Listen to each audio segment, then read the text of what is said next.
Yeah, GM everybody, welcome to the Restaking Podcast. I'm Ethan. This is Jake, the CEO and co-founder of WAVS. Hi, Jake. Hey, how's it going? Good, good. Thank you for coming on today. It's a really exciting day in restaking land. Slashing just went live.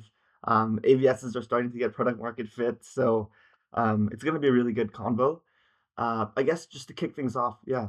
Um, how did you get into crypto? How did you get into this space of building tooling for AVS? And yeah, maybe a little bit of a high level of what is WAVS. Right, my crypto journey is super long because it starts in 2010 when I was on Reddit and I read a post about like the Bitcoin pizza and I was like, what is this Bitcoin thing? And that was a huge rabbit hole. I wrote a paper on it in undergrad, which I failed almost. Like my professor hated that paper. It's very hard. It's sad. I worked for it really hard on it. And one of these days I really would love to go back and just be like, look at the price of Bitcoin and whatever. Yeah. But like what really got me into crypto is like in college, I had like an underground like indie record label that I ran with some friends, and it made me hate the big tech companies.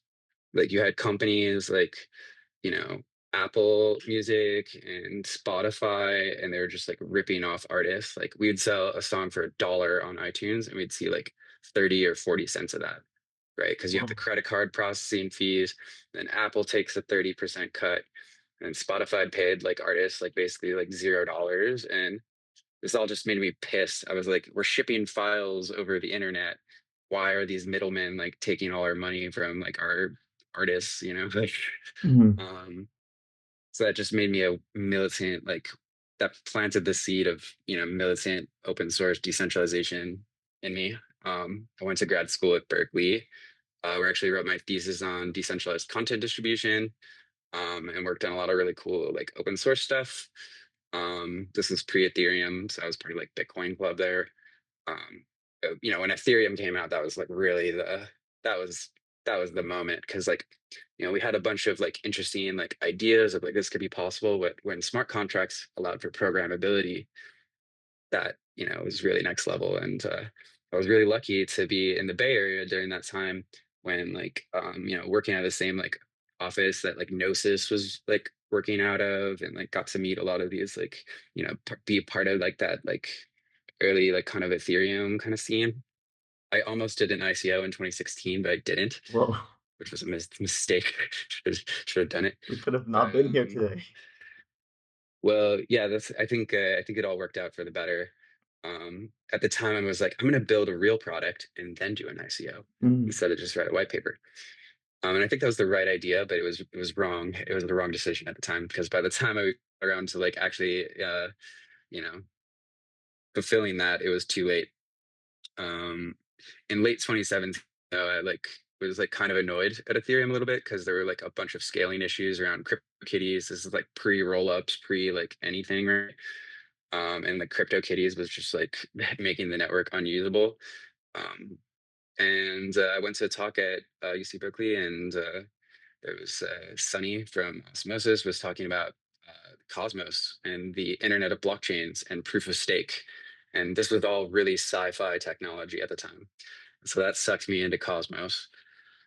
Um, had a really good stint in Cosmos, launched a couple of blockchains, made some very popular DAO tooling called DAO, which has like a huge like kind of cult following, and thousands of DAOs use it. It even runs entire chains in the Cosmos ecosystem, Cool. like Neutron. Um, but eventually I just kind of got like I wanted to like move on to the next thing. Like I just want to build cool shit with cool people. And I was a little bit annoyed with like a lot of the dysfunction of the Cosmos ecosystem. And so then, well, actually, prior to that, there was one more step. I worked on this thing called mesh security, Okay. which is actually it's actually mentioned in the Eigen white paper. And mesh security was a restaking protocol.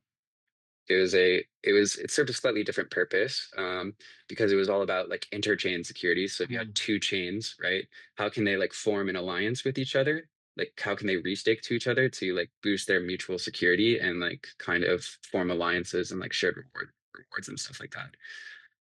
Is the Mesh Cosmos Hub security, kind of concept?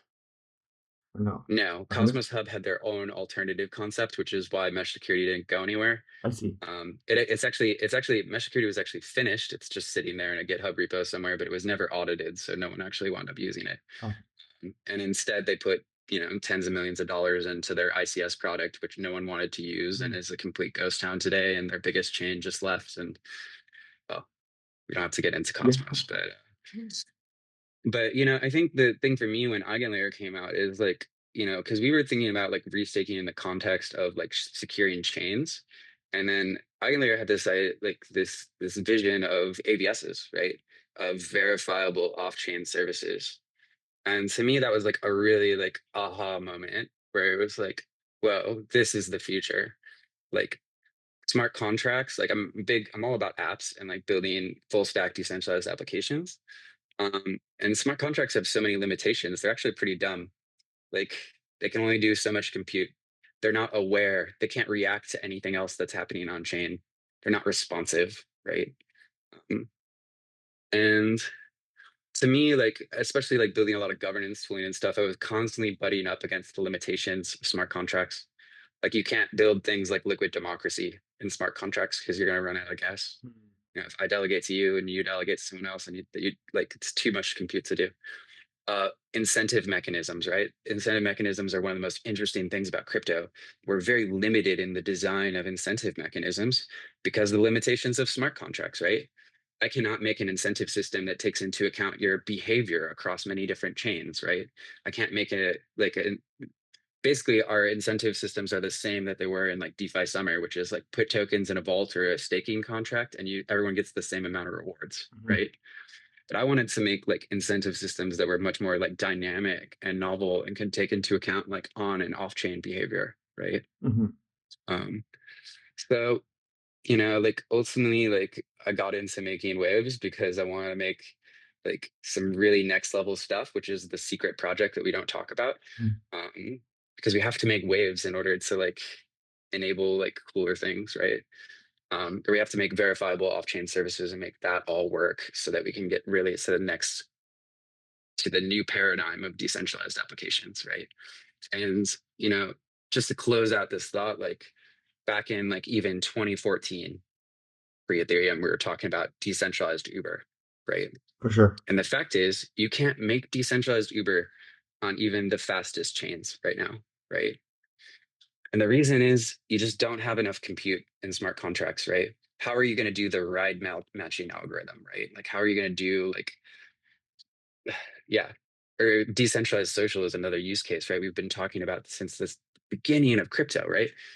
And like how do you do feed aggregation, how do you do like you can't just do these things in pure smart contracts, right? We need to actually have like decentralized off-chain elements to them, right? Like smart contracts are super useful, chains are super useful, but like we need to be able to like do full stack decentralization. For sure. And even in 2015, there was actually a vision of Ethereum, like this early vision of like there was going to be like the blockchain, and then there was going to be this like peer-to-peer messaging layer, and this like other storage layer, and all these other kind of like services on top of Ethereum. I can go dig up some of those like tweets and like images, but like so there was this vision that was like much bigger than just blockchains, but for some reason we've gotten pigeonholed into like everyone's just doing the same thing over and over again. Oh, great, another L1 with no apps that we don't need, right? Or with apps that are just cloned the same things we see over and over again, right? Oh, great, another fast EVM chain thing, right? Great. It's just like more and more the same. And so, like that's boring to me. I want to like make cool shit. And I think that with AVSs, with restaking, we're entering a new era where we can get into the next meta, right? That we can actually finally deliver on some of the promises of crypto and make some like goddamn apps. For sure. The Yeah, it's great to see like the progression in your like exploration of distributed systems and how they can be used. I used to work in a company called Sign, and like the part you mentioned about apps really resonates because we were trying to build like apps for end users, like B2B products, B2C products, and for an app builder on the blockchain, there's this concept of like when can we use decentralization? as a property in our app to create like 10x value for our user. And it has to be a use case where it's 10x value because there's the cost of decentralization, which is like the latency, the cost, the whatever. And that means we were only able to find like a few use cases that justified, okay, the user's really willing to take a hit on the experience in exchange for this property of decentralization. But I liked how you were mentioning how like AVS kind of removes this trade-off where now we can customize the whole stack of how the app is built while still inheriting this property of decentralization. Um, and yeah, ideally that can Yeah. enable like net new use case. I mean, I'm also really old and I fundamentally reject that decentralization has to have worse UX. In Hmm. fact, I remember the times of Napster, right? Yeah. That was amazing. So ahead of its time. It was great UX. It was actually really performant. It actually took like, you know, the fucking shitty like proprietary versions like ages to like catch up with that. And it's like that was all built on P2P stuff, For right? sure. But what we have to do is like not everything needs to be a blockchain. We have to care about just like the decentralized web. Fuck Web3. It's all about just the decentralized web, right? And if we actually paid more attention to other parts of the stack that aren't like stupid new L1s or like VMs or whatever, like who's been paying attention to P2P networks, right? Hmm. Everyone's just using libp2p. Who's doing the innovation on like P2P, like hardly anyone, right? Like, when was the last time you heard a crypto team raised to like, work on innovations and like, P2P and like Yeah. uh, decentralized messaging and like service discovery and stuff like that? You never hear about this shit, right? Like, there's all this like other low hanging fruit. And this is the blocker, right? And this is what we can start getting at with like Eigenlayer and AVSs. And I think most people in crypto don't realize this because whatever, they're just, you know, chasing what was ever popular last cycle or but like this is what's going to allow us to like really go mainstream. This is what's going to allow us to build much better user experiences. Like the kinds of automation flows that you can do with waves are exactly the kinds of things that I want to give to DAOs, right? Let's play up the autonomous part, right? Like, Yeah. shouldn't we just have our DAO like automatically just like be going out and doing things with like DAO controlled agents or other like automation flows or whatever? Why is everything so manual and like floating based, right? Like we can have great things. We just have to like get past this like current rut we're in as an industry where like the only people making money are just like the insane grifters Yeah. and like move towards like just like actually making some like apps and novel experiences like So I guess it ties perfectly into like what Waves is building and how does it help empower builders to build this like decentralized internet you're telling us about. cool. Yeah, so waves is a WASI AVS runtime, Okay. or you could maybe the acronym stands for WebAssembly Verifiable Services, right? And like I guess like to really understand it, like I mean the TLDR, I'll do the TLDR first, is Good. that like we make it really easy for you to build AVSs. Really make it really easy for you to build performant, awesome AVSs, right? And Waves gives you a lot of things out of the box. Like it's actually pretty hard to build an AVS. I would argue that it's harder to build an AVS than a chain, right? Hmm. Because with chains, you got like OP stack, you got Cosmos SDK, you got Substrate. These things have had years to mature, right? With AVSs, this is like Brave New World, right? Yeah. And we have the incredible squaring example from Eigenlayer, right? Which is what most people have been using to like base their like AVSs off of, right? For better or worse. Um, that example is tens of thousands of lines of code, right? Because what do you need to do to like build your AVS, right? It's not just the application logic. You have to build logic that's listening for events from the chain, right? You have to listen to the RPC that is like, oh, there's this event, we're going to trigger the workflow, and then what if you want to do that across multiple chains, right? Well, now you have to build logic that's going to listen to RPC events from Base and Arbitrum and Ethereum and like and then what if you want to do that in a more multi-chain contract context with like different VMs? So you want to like listen to events from Base and Arbitrum and Ethereum and Cosmos chains and Yeah. SVM and Move, right? And then you have to do the encoding and decoding for those different event types because they're different VMs, right? So just even to ingest events, not to mention you have to do all that in a very performant way so that you could like listen to 100 different chains at once, right? Um, so that's actually like a ton of work, right? Yeah. And there's not really like good templates for that. With the waves, you get that out of the box, right? And it's written in Rust, so we can just like we haven't load tested yet, but you'll be able to like ingest events from like hundreds of places. Like, um, and then it also like not just on-chain events, right? We want off-chain triggers as well. We want things like scheduling. We want like other ways of like triggering services that don't rely on like making a transaction on-chain, right? Mhm. So that's a whole complicated piece, right? And you just want to build your application. And then the other piece is even harder, right? So then, there's well, now we have to do a bunch of complex cryptography stuff, right? We need to like do BLS signatures or ECDSA signatures, right? So every operator runs the software, right? And then they sign off on the result, right? And that part's pretty hard for some people if you want to like use like the latest like BLS like cryptography stuff. And like you have to think about things like key rotation and all this other stuff. And there's a bunch of easy ways to like shoot yourself in the foot if you're not like paying attention. And you're like, I think this is secure, but you're like, whatever. It's like very, that's like a lot of stuff where it's like I would not trust most devs to work on those things. I would not trust myself to work on those things. I trust my CTO, Ethan Fry, who is like insanely correct. Yeah. Um, uh, then you have to do signature aggregation, right? So, okay, so all the operators run their things, but gas on mainnet Ethereum is expensive. So we need to get all the signatures from the operators, right? And then we need to aggregate them into an aggregated signature, which is more cryptography stuff. Great.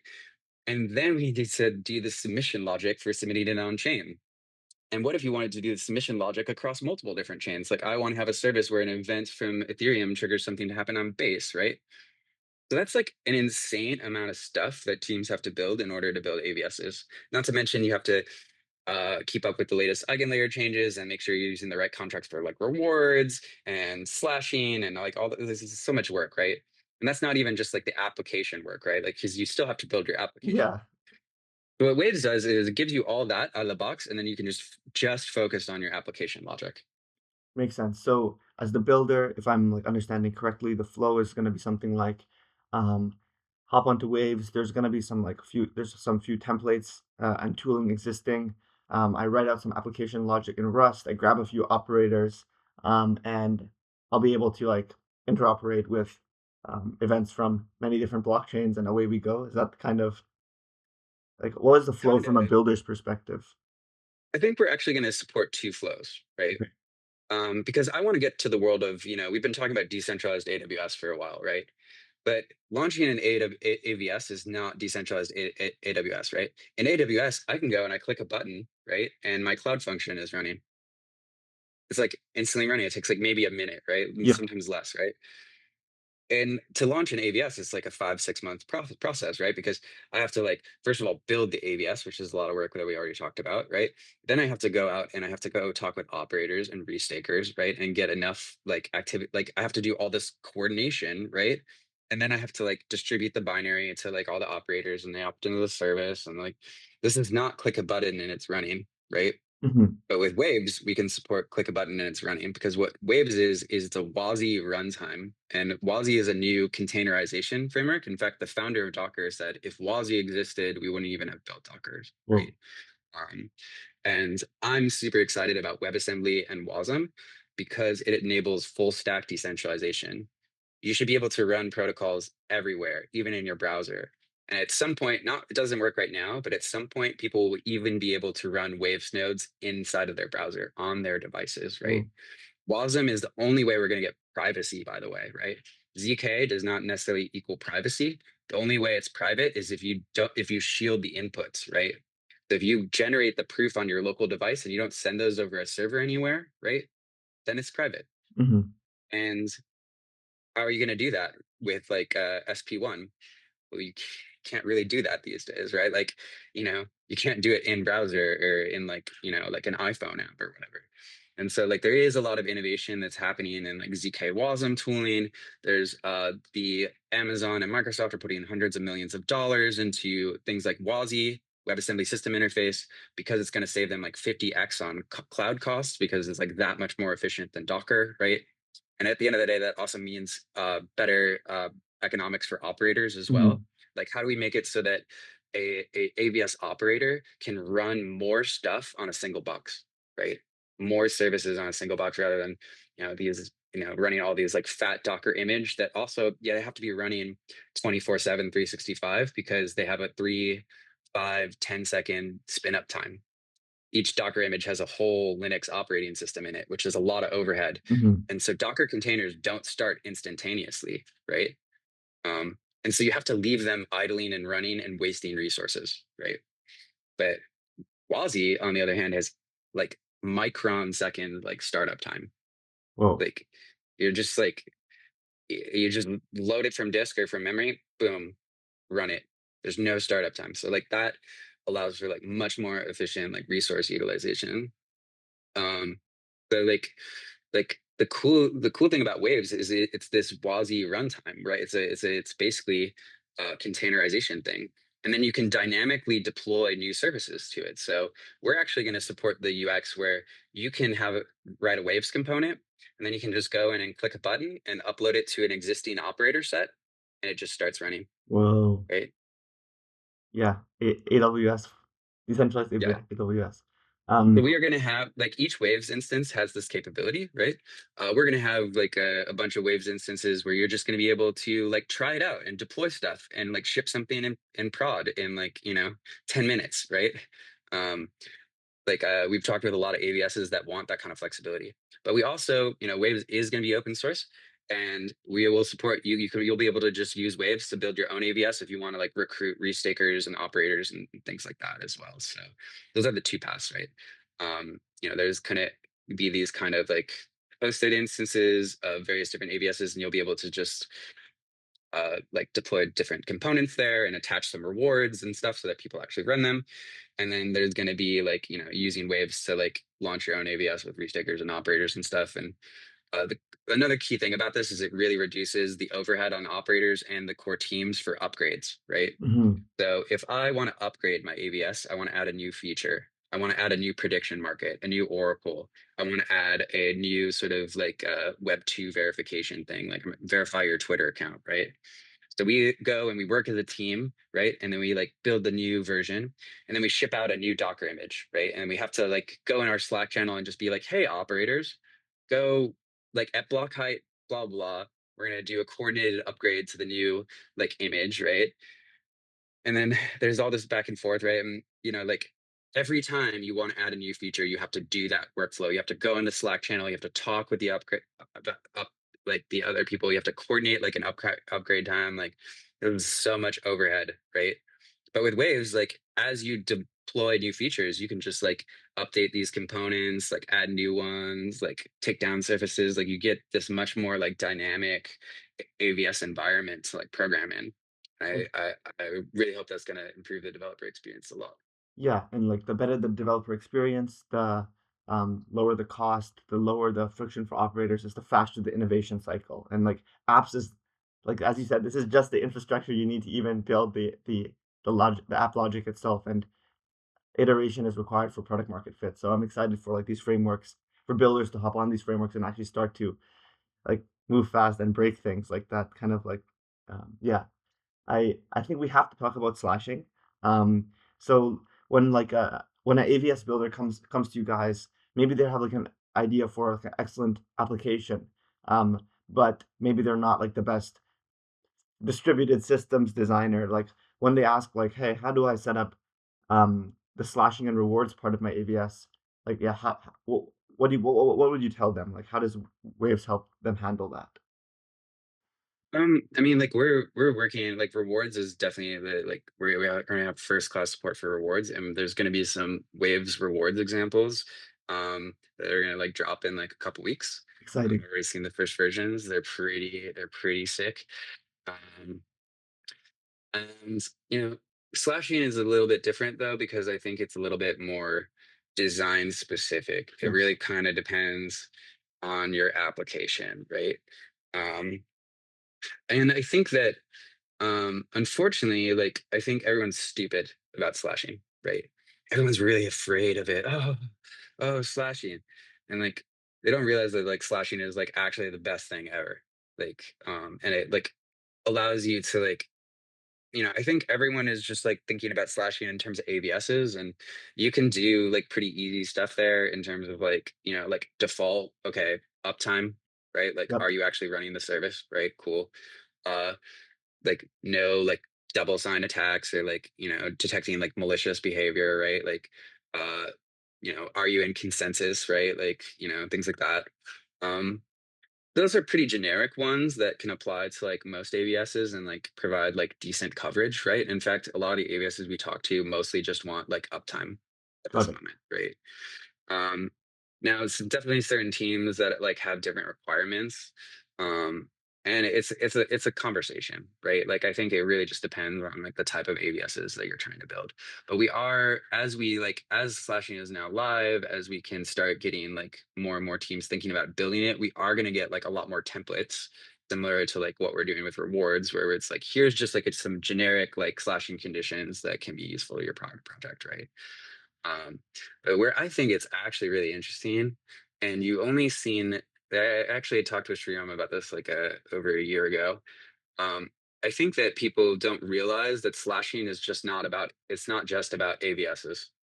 Like slashing enables restaking to be used in DeFi. Yes.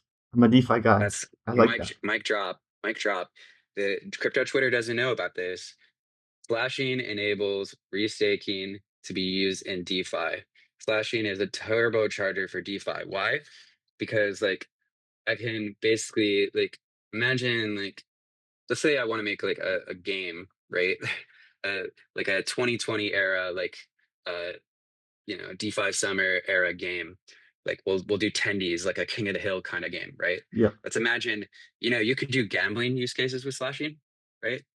Um, and it's about like it's ultimately about capital efficiency, right? Like you have your restaked ETH, right? And then like play with it in like other different ways, right? Like um slashing is like one of our advisors, Gabe Shapiro, LexNode, good DAO friend of mine. We love DAOs. Mhm. um but he was like also talking about things like SLAs, right? SLAs, service level agreements. These are agreements that companies have about like the performance of a system, right? Oh, we're going to have a certain amount of uptime. It's going to behave in a certain way. It's never going to do this, right? This is actually like a fundamental, like revolutionary DeFi primitive that has like not really existed yet. The ability to make something like an SLA, you know, or maybe you could even do like other things as well, like kind of governance things. Like maybe when we launch our token, right? I'll have a slashing condition on, like my account, right? Which is like if the token price doesn't perform very well based on like, if I don't hit certain KPIs, blah blah blah, my tokens are going to be burned, you know Mhm. like the design space is like really huge. And I think also like people are forgetting about things like insurance protocols and Yes. like all this other like fun stuff that was not built during DeFi summer. And that's the kind of shit that we're going to get to. um it's like we're at the dawn of a brave new world, and I really have only seen like one team or like a handful of people even talk about this stuff. Like Cap is a Yep. great example, It's only right? cap right now. App doesn't even have any off-chain components, right? They're actually just like using the restaking mechanism in a pure smart contract only way, because like they actually see the same thing that I'm talking about right now, which is that like restaking is much like more interesting than a lot of people realize, because you can build things like insurance pools and things like that, right? For sure. Um, It's like an insured SLA using the restaked asset as like the insurance. yeah, well, I think people will find out eventually. Mhm. Everyone's written restaking off. Um, you know, but it's because they're stupid. Or they're maybe they're not stupid. They just like they only know what's been put in front of them, and they're like, there's no rewards, and they're like, why would people pay for like crypto economic security? It's so abstract, and like they actually don't realize that there's like a much bigger like play here that's going to revolutionize like insurance, things like SLAs, things like liability for autonomous agents, things like even DeFi. Like For sure. Like, um, before we had slashing, you're like trusting operators based on like how much stake they have delegated. It's like a kind of like restakers are vouching for different actors, but now you don't only have like the cherry to like the carrot to reward the people, but you have the stick as well. And like I think that really closes the loop and um, yeah, it will enable new use cases across multitude of different verticals like that you've mentioned. But I do agree that one of the fundamental problems with eigenlayer brand and like the narrative of restaking is like the fact that the normal CT participant cannot imagine like where this thing can be used because it's a complex system like we've been talking about. So I That's guess also that's also not their job, to be fair to CT. for sure. They look at, they should look more at like what actually exists, right? And this is all hypothetical at this point. But we're working very hard to make it real. We're gonna Yes. build some amazing fucking apps. So I'm gonna And ask you then like and go then ahead. they'll switch to believers. For sure. They need to see it to believe it. I want to ask you like you're probably on the ground talking to all these AVS builders. Like, what are some of them?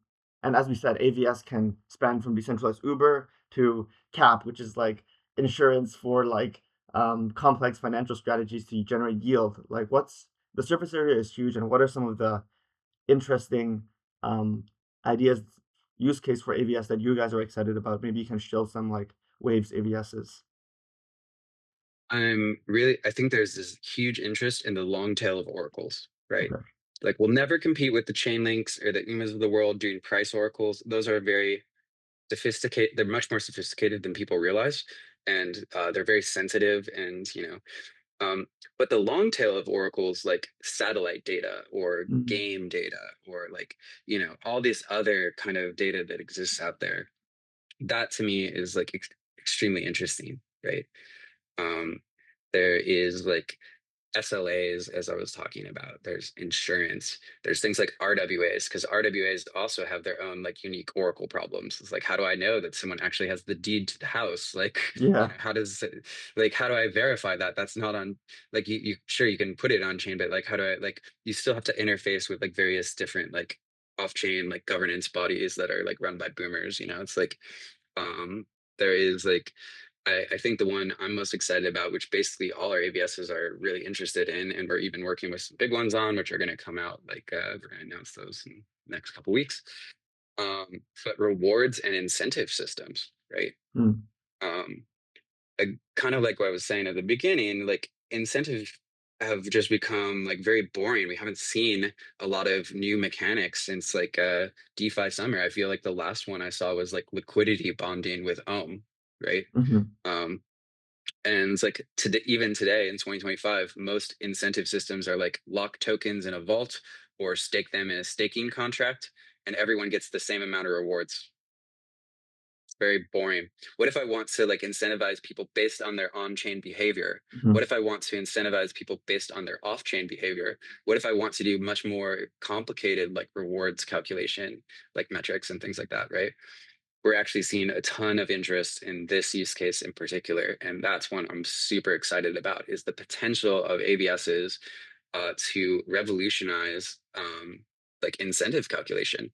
We've seen a lot of innovation on points programs. So you see like things like Kaido or whatever, where they like Yeah. do sentiment analysis on your tweets, and you're like, you tweeted positive things about Kaido, more points, right? Um, the problem is all that stuff is pre-TGE, right? And it's run on centralized computers, right? And they can just arbitrarily change the points however they want, Yeah. right? So whereas like the guarantees of decentralization, these things are distributing money. And then furthermore, how do we like allow people to have those same kind of like dynamic incentive systems that are doing like sentiment analysis or all this other kind of stuff, taking into account multi-chain behavior, the NFTs you own, and like blah blah. Um, how do you do that post TGE, right? Once the protocol is live, and how do you do that in protocol in like a decentralized way? So like, yeah, rewards and incentives are super super interesting.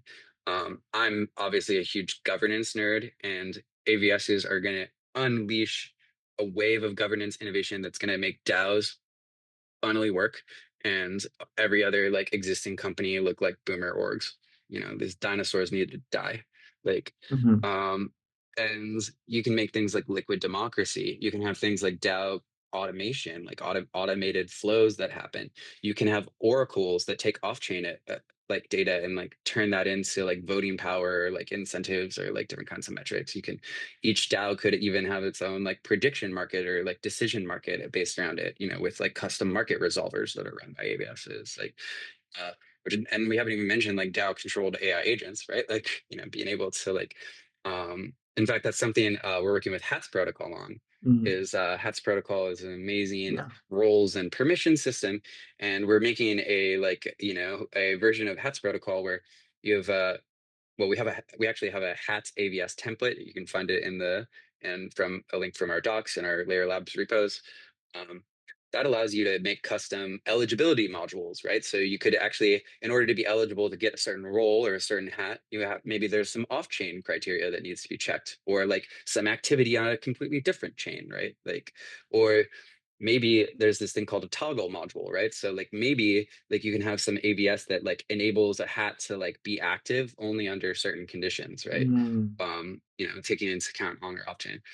We can also add like custom minting logic or custom creation of new hats. But the thing I'm really excited about that I'm jamming with Spencer on, which is like, what if we used hats to allow humans to like govern their DAO controlled agents more effectively? So the agent is a hat, right? And that hat has all the configuration for the agent, like the system prompt, the model, the hard coded seed, which is important for determinism. It has things like the context, right? And also, importantly, it has on chain permissions. So by having this hat, you can control this safe smart account, right?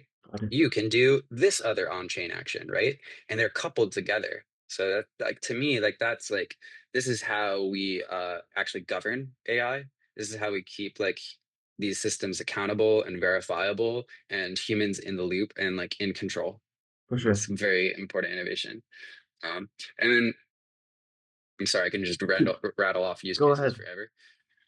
Insurance, insurance, right? It is like the one thing that was not like really, you know, it's a crucial piece of the global financial system. And there's really not many DeFi insurance protocols. There's a couple, right? There's some early adopters. I'm not saying there's like no innovation there, but like, you know, we're also entering a world where there's going to be a verifiability crisis that's going to make crypto inevitable, right? And like basically today I can go on like, hey, chat GPT, I've got a business. This is my LLC. Generate me a list of realistic looking, a CSV of realistic looking expenses for this business so I can just like not pay as much taxes, right? Mhm. Like just generate whatever garbage you can to get me at the max deductible, like kind of thing, right? And then I can take that and go be like, hey, latest stable diffusion model, generate me realistic looking receipts of these, like the CSV table Ooh. taken on an iPhone XS. And then I can like, basically like print out that paper or like, send those like photos of receipts and like those like images or whatever to the like, the IRS or like wherever. They're not going to know any different, right? It's just like, what about insurance claims, right? We're about to enter the world of real deep fakes, right? Yep. Like, It's already here.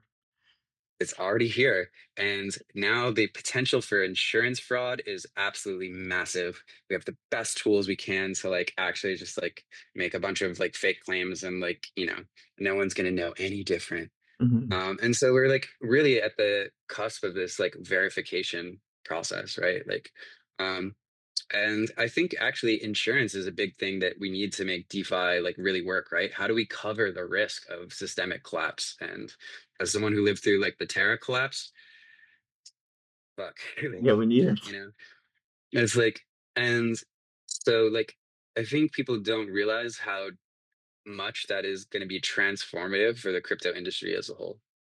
I really like the story you're telling, like or the picture you're painting. The AI is bringing the cost of like creating all this stuff down. There's no more like scarcity in anything, and yes, crypto and DeFi and whatnot introduces verifiability into like finance or whatever. But as a DeFi builder, we lack the we lack expressivity. I cannot um, have an oracle that pulls random like a more obscure set of data from the real world and have that like be able to be a trusted data source. I don't have fine-tuned granularity about how I spend my incentive. Like in Web2, CAC, the study of like optimizing CAC to LTV is like it's science. But in crypto, it's like we're still stuck with these like janky like figure out liquidity mining. Um, the DAO is relying on the signers of the DAO to be like awake and clicking the multi-sig buttons instead of like And if you do some like automated service manager delegation like Chaos Labs with Aave or like Hexagate or whatever, you're still actually really trusting their off-chain system. There's lack of Mhm. verifiability in that DAO use case. And then at the end, you talk about insurance. What if some of these, so we have all these decentralized toolings to help solve the problems of like adding verifiability into these like real world use cases. But what happens if it doesn't work?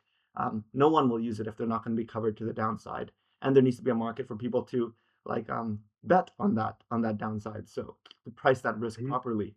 Um, and all of these little maybe these things independently, it's like you maybe cannot justify creating a whole business around it. But with an AVS, if like me as a builder, the cost for me to build all of these little components is very low, I'll just build it all in house. Um, and I really like that story. Yeah.